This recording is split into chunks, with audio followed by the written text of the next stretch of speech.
me planejei bem. Então, eu crio uma expectativa, não consigo cumprir e, às vezes, desconto na outra pessoa, que nem tem a ver com aquela ligação, ou ainda que tenha, não era bem isso que estava em jogo. Ou é uma questão de eu preciso aprender a dizer não, eu preciso me organizar melhor para me sentir melhor com os resultados. Então, essa questão do planejamento, ao meu ver, está muito ligada também aos conflitos que nós temos, tanto na parte profissional quanto pessoal.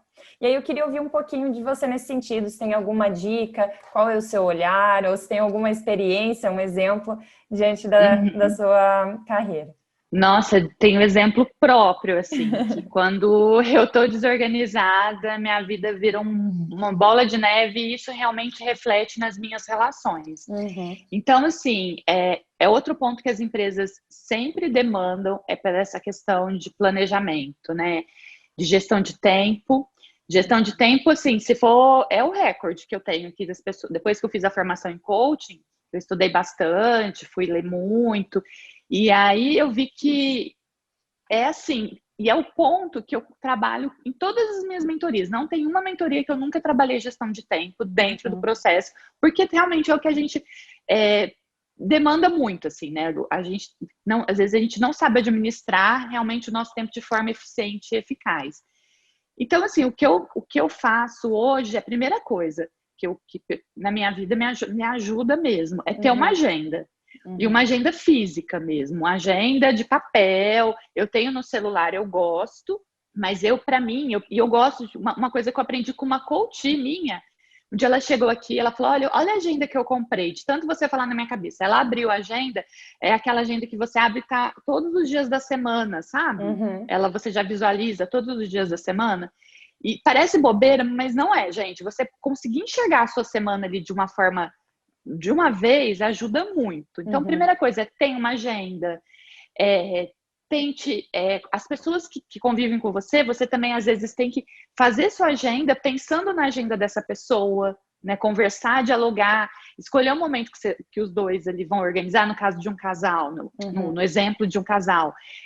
Pegar o domingo à tarde, meu marido, a gente costuma fazer muito isso, ele gosta do celular e ele fala, essa semana eu tenho tal compromisso, tais dias. Como que tá a sua agenda essa semana? Porque a gente vê se dá pra gente fazer alguma coisa juntos ou não. Porque senão eu monto a minha agenda, já pensando que isso aqui eu vou colocar para fazer com o Renato, no caso, meu marido. Mas eu tô sabendo se ele vai ter esse tempo livre. Isso daí já vai gerar um conflito, porque eu na minha cabeça, eu tinha isso. Eu fazia toda a minha estrutura e depois eu ia comunicar e falava assim, sexta-feira eu tô querendo ir no shopping, né? Vamos fazer alguma coisa no shopping. Aí ele, não, mas eu tenho o meu programa, que, por exemplo, ele faz um programa toda sexta.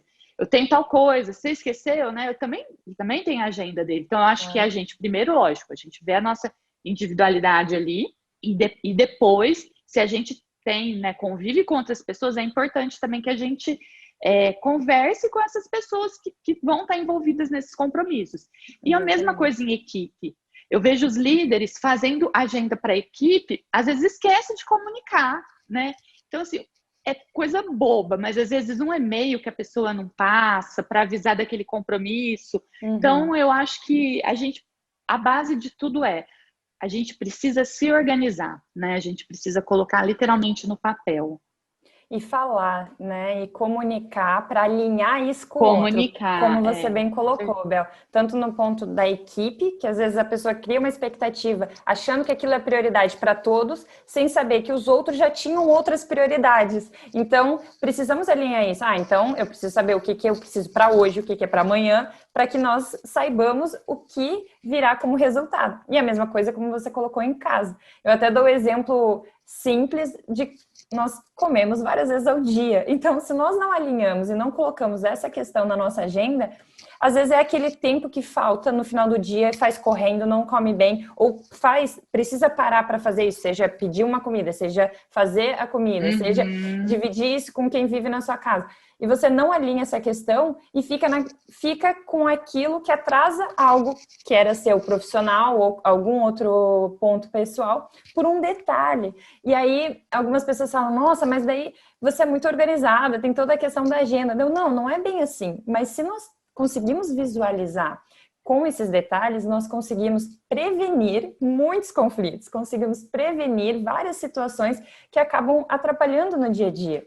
Porque, principalmente quando a gente fala dessa divisão de tarefas, e agora na pandemia, mais ainda, né, Bel? Nós tivemos que lidar com tudo isso dentro do mesmo espaço, as outras pessoas também. Então, a gente viu a importância de conseguir alinhar isso, porque senão esses detalhezinhos no final de um dia estressante, com as outras coisas, um dia pesado emocionalmente, com tudo isso que está acontecendo, nossa, vira uma bola de neve enorme, né? Você trouxe um ponto importante. Eu acho que com a pandemia nunca foi tão importante as pessoas terem uma agenda, porque você trabalhar em casa, hoje eu divido meus períodos aqui no meu escritório, que eu chamo de sala, e na minha casa. E se eu não tenho isso bem claro, igual hoje, para estar aqui com você, eu tive que remanejar alguns compromissos, porque assim, tem coisa que a gente vai colocando e depois fala, não, é melhor eu reorganizar isso, né?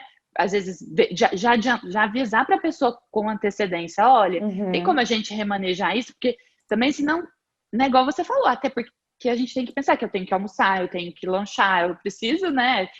À noite eu tenho outro compromisso, eu preciso me preparar para esse outro compromisso. Então, eu acho que realmente é a gente se colocar no papel e falar, realmente, se comunicar. Por isso que eu falo, comunicação é a base de tudo nas relações. É mesmo. E até perceber o impacto daquilo nas outras pessoas, porque às vezes nós temos dentro de uma casa uma pessoa que lida com o tempo de forma mais flexível, que chegar 15 minutos atrasado não tem problema, que leva de uma forma que considera mais leve, mais... Aqui não fazendo julgamento, juízo de julgamento, juízo de valor, mas sim perceber que para aquela pessoa é diferente a relação dela com o tempo. Enquanto tem outras que não gostam, chegam 5, 10 minutos antes para não atrasar. E aí, quando precisa ficar esperando alguém, já começa a ficar nervoso. Ou não fica nervoso, mas é importante para aquela pessoa a questão do tempo. Então, assim, esses detalhes e esses diferentes contextos têm um impacto muito grande nas relações, né? E não é uma questão de certo e errado, é uma questão de alinhamento, de perceber como ajustar isso frente àquelas pessoas, para não gerar frustração, para já não começar uma reunião onde um fica pedindo desculpa pelo atraso, o outro fica nervoso porque...